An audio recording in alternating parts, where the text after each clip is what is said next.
All right, Rebecca, thanks so much for being on the Friends with Wheels podcast. I appreciate it. If you could just start off by telling the audience a little bit about yourself and what you do, that'd be great, and we can go from there. Sounds great. And thanks so much for having me, Laszlo. My name is Rebecca Danilenko. I am a mental health counselor here in Portland, Oregon. Um, I have a history of working in state government prior to being a mental health counselor, including being an intake caseworker in Child Protective Services and working as a vocational rehabilitation counselor in the state. So I'm both a CRC certified rehabilitation counselor and a nationally certified counselor, so an NCC. A lot of alphabet soup going on here. hmm Yeah, so what was it like to both work in government and sort of the transition to as a mental health counselor? Great question. It's funny, and I hope it's okay if I kind of take this maybe back a little bit. Sure. Um, I had actually always wanted to go into counseling. Um, in fact, I actually used to want to be a psychologist. Um, so that was kind of the ultimate dream. And so it was funny, I actually kind of ended up working in vocational rehabilitation somewhat by accident. It wasn't the goal, but it was through vocational rehabilitation that I learned, I actually really, really enjoy just sitting with people and working with them, not so much, doing the assessments and testing that a psychologist would do. And so that is actually what inspired me then to after I felt, I had some things in my personal life where I was like, it's time for a change of career. And I decided, I think now is the time to switch from vocational rehabilitation counseling to mental health counseling. And ultimately, vocational rehabilitation helped me figure out that I really did like working with people. And that's really what I wanted to focus on in my hmm career. Okay. So, tell me a little bit about the work that you do now. What sorts of things do you work on as a mental health professional? Yeah, so I work at it's a practice called progress counseling. And so a lot of my focus as a counselor is on trauma, grief, and disability related concerns that people have, as well as, fertility and reproductive issues. So I do kind of my focus is on kind of helping people reconnect with themselves, their mind, and their body. And I do that through mindfulness techniques. I really like ACT, acceptance and commitment therapy, for a lot of kind of that mindfulness work and diffusing from the thoughts that cause us distress. But I also use, and I'm learning still about somatic therapy, and I really like that one because that is a kind of a body-based type of therapy, and it's really focused on reconnecting kind of you as a person back to your body. And I'm studying that in the context and using that in the context of trauma, helping hmm people with trauma. But ultimately the focus, the reason why kind of I like those techniques is because it's about teaching people skills that they can use after I'm no longer their therapist. Um, I hope that answers your question. Sorry. Yeah, yes, it does. What I was going to ask is how does trauma, disability, and all that other stuff, intertwine itself? How are they interconnected? It's a great question. So, having worked and I'm going to take this back to my time at vocational rehabilitation. So, I had what was called like a general caseload. So, I worked with a lot of different types of folks. I think when we talk about, sorry, I'm going to go on a bit of a soapbox here. I hope that's okay. I think when folks talk about disability, a lot of times they have kind of a really narrow view of what that looks like. But I had folks who had, um, physical disabilities, but I also had a lot of folks who had mental health related disabilities, also, chronic illness, kind of the unseen disabilities, if you want to talk about, like fibromyalgia or kind of those pain disorders.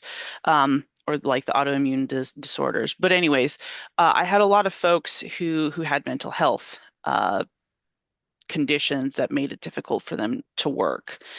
And so for a lot of them actually had PTSD. So in a way, trauma itself, depending on its severity, can be kind of a disabling condition, or it can cause, right, those pretty significant issues. Um, I think also it depends on, you know, talking about disability, right? It can be, sorry, I'm trying to like figure out how to word this in my head because there's so much I want to say. It's going through the funnel. Um, sometimes depending on when you acquire the disabling condition, sometimes that can be traumatic in and of itself.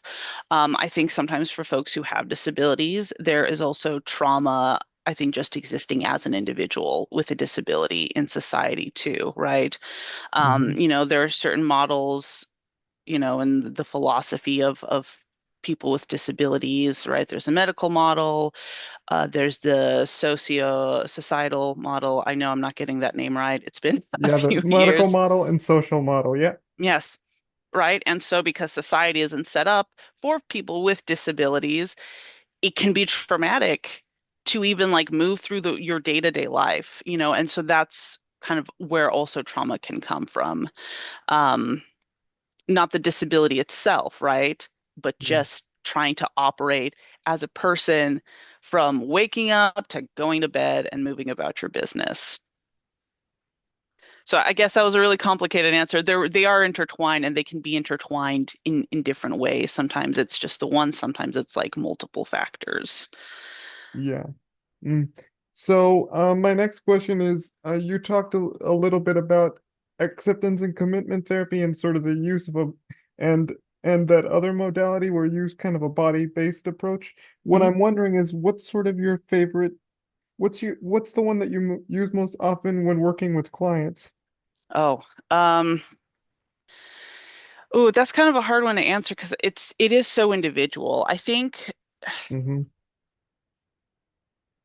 there are techniques that you can use from both, and I will say, and I can hear my professors from my master's degree shouting about this in the back of my head.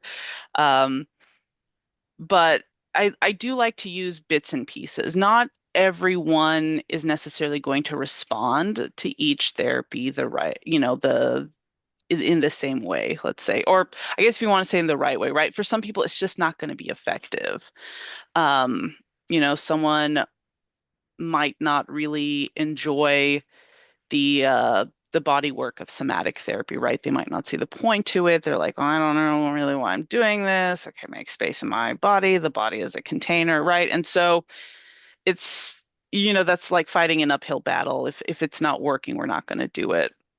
So, but I think especially in ACT, there are definitely techniques that I think help with emotional regulation, which I think is applicable to a lot of people and a lot of the folks that I see. Um, and then, I think there are techniques even in somatic therapy, particularly the grounding techniques, some of that upregulation, downregulation stuff that is also applicable to a lot of people, whether you want to kind of use the full spectrum or not. Um, I think there are bits and pieces that can be helpful to anyone, even if you're not saying, "Hey, client, we are going to do somatic therapy, and this is exactly what we are going to do," right? You can still pull pieces um, to help folks. Mm-hmm. My next question is, what have you learned in like doing this kind of work as a mental health professional? Is there anything that you sort of take away from like, working with clients and stuff like that? Hmm. I feel like this is going to be like a cliche answer, and so I want to apologize ahead of time, Okay. because I don't want this to sound like I'm just using some fortune cookie cut and paste response here, but like every time I work with folks, and I felt this way in vocational rehabilitation, and I feel this way now, like every person I work with, I feel like I learn something new, and I also realize like I don't have the answers. I don't have all of the, how do I put this?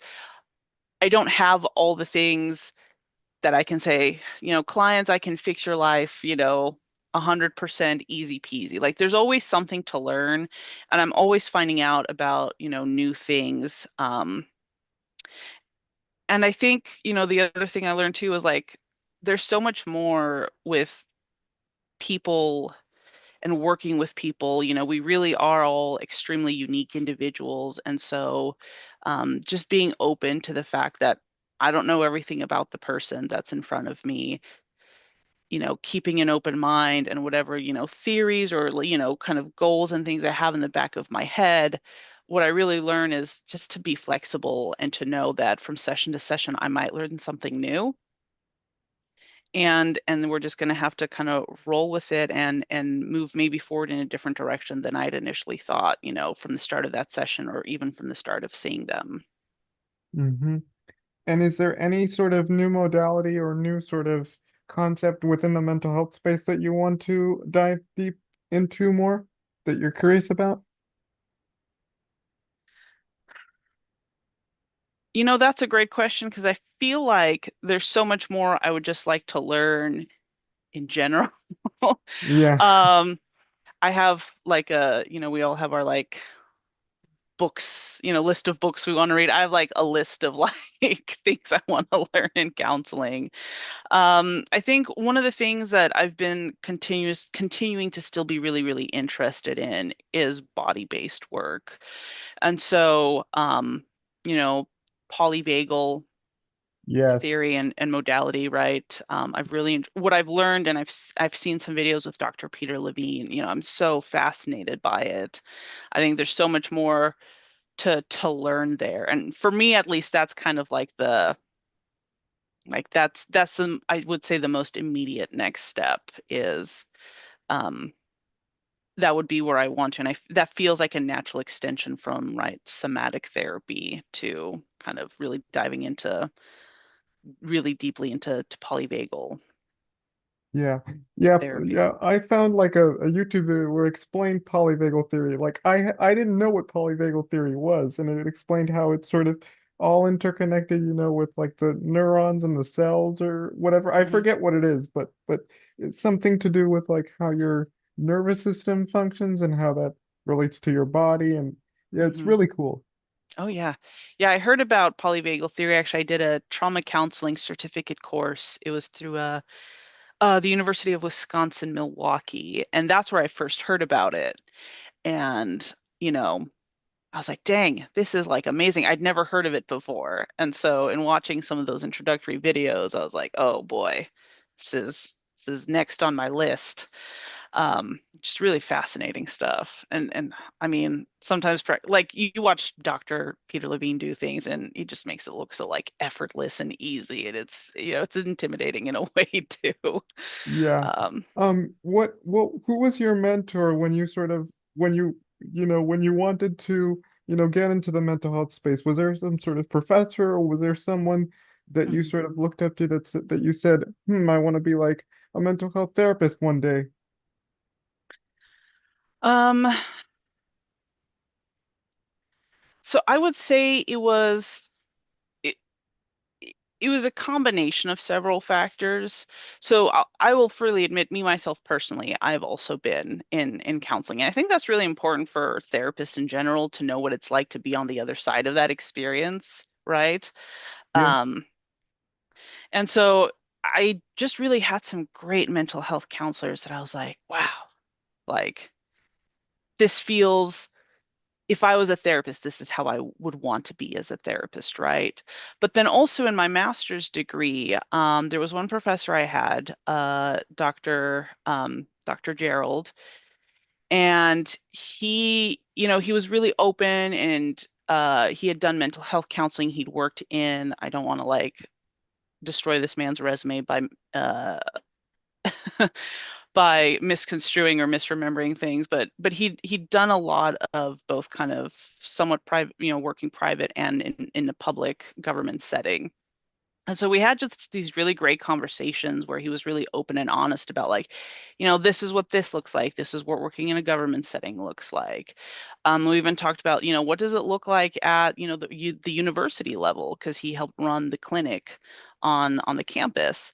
And so that helped me a lot. And then here in Oregon, I also met several colleagues who had actually also transitioned from government work to the private practice setting. And so it was really interesting to talk to them and kind of see the roadmap that they had built. And they were very, very generous in allowing me to kind of sit and pick their brain as well. So I guess all that to say, like, it wasn't just one mentor or one person. At various points, it definitely felt like it was a team effort. Whether they knew that they were part of the team or not, I that I can't say. But for me, it felt like a team effort of just like multiple people in different walks of life that were so free with giving information that I felt like when I did make that transition myself, I was ready for it. I knew that it was the right path. Mm-hmm. And my last question is this: given your experience, from working in government to mental health, in your private practice, what tips or advice would you give to those who want to, who are in that transition of going from one place to another, like you did with government to like mental health, or just like who want to study mental health, as a profession. If you could just like talk a bit about that. Yeah. I think, I've had this always as a vocational rehabilitation counselor, just to like frame that. Whenever I would talk to any of my clients who wanted to go into a field that they weren't super familiar with, or a branch of it that they weren't familiar with, we would always do the best that we could to set up like an informational interview. So someone who was in that field or had been in that field and could give some guidance. Because I think ultimately, right, like the best thing I could ever tell my clients is let's put some information together. Let's gather what we feel like is a good, solid foundation of information. And then from there, we can make a decision that actually makes sense, right? Instead of just kind of leaping off of a ledge and hoping we land in the right spot. And so I think for me, that would be kind of the biggest advice is get a lot of information, talk to people who have done that. Um, Talk to people who have done that and not liked that. Talk to people who have done that and then completely switched fields. Because it's one thing to talk to someone who did it and was like, yes, this is the best thing ever, woo. But I think sometimes you also have to get kind of the other side of that, right? The negatives, because there will be negatives. There's negatives to Yes, everything, right? exactly. Nothing is 100% positive. No. It's really just a matter of having the clear list of pros and cons and being able to figure out what can I live with and what can I live without. Every job has its annoyances. As a private practice, the practice that I work under, Progress Counseling, they do accept insurance, which is wonderful. I love accepting insurance because that's how a lot of people are able to afford what I consider a pretty critical piece of healthcare, which is mental health Yeah. assistance, right? But with that comes, paperwork and meeting certain requirements and having to play kind of by someone else's rules a little bit. But for me, it's worth it. Same way of working in a government setting, especially when you're working with taxpayer funds, right? There's a lot of rules and regulations applied to that and a lot of documentation, kind of very specific pieces of information you have to include when you're making decisions, doing things on a case, right? Whatever. Um, and you just have to kind of can I live with this? Can I live with this amount of, this trade-off? Is it worth it to me to kind of do the things that I might not enjoy in order to be able to do the things that I can? And for me, it was. For some people, it might not be. Like I said, with the insurance, I don't think anyone is ever going to be like, I love insurance. It's the best thing in the No. world. No. you know, but it to me, it's worth the annoyance because then it means I get to work with more people and help more people. And that is worth it to me. The trade-off is not equal at all, right? Yeah, There's it's no like with second thoughts for me. yeah, it's like with private practice. I've talked to many mental health professionals and they said, I do when I do my private practice, I kind of have my own schedule, I do what I Mhm, want without having to, like you said, be a part of something that is so demanding and mhm, so sort of time consuming. Because I talked to one former case manager of mine and she said, and she wasn't a case manager anymore because mhm. and she said, I felt so burnt out. I just couldn't handle all the caseloads. Yeah. So, And yeah, I think that's kind of the crux of that is, I think it's that flexibility I mentioned earlier is what we also might be okay with back then might not be what we're okay with, 5 years from then or from now. And so that ability to continue to be flexible and reevaluate, I think is also really, really key. I would always tell my clients in vocational rehabilitation, like we can make this choice and we can like pursue this path or this goal. But I also want to remind you, like if it's not working out, it's okay to switch tracks too. Because I think that hmm, also is what's really scary for people is they feel like if you commit to a career decision, you're stuck there forever. Um, and you might be stuck for a little bit, right? I'm not hmm, saying that anyone can just, with a snap of a finger switch to something else, but it's not going to be an eternity, yeah, and there's always a way to pivot. So, yeah. COVID was a recent example. People have mhm, had to pivot from one yeah, career to another. absolutely. Yeah, and I think what a lot of people found sometimes with the pivot is that it wasn't nearly as scary as they thought it was going to be. Mm-mm. Sometimes you kind of have to have kind of extraordinary circumstances to really show to you what's important and to help you make that decision then to make whatever changes you have to. Yeah, Um, but you don't have to wait for something extraordinary either, right? yeah, So yeah. All right. On that note, okay.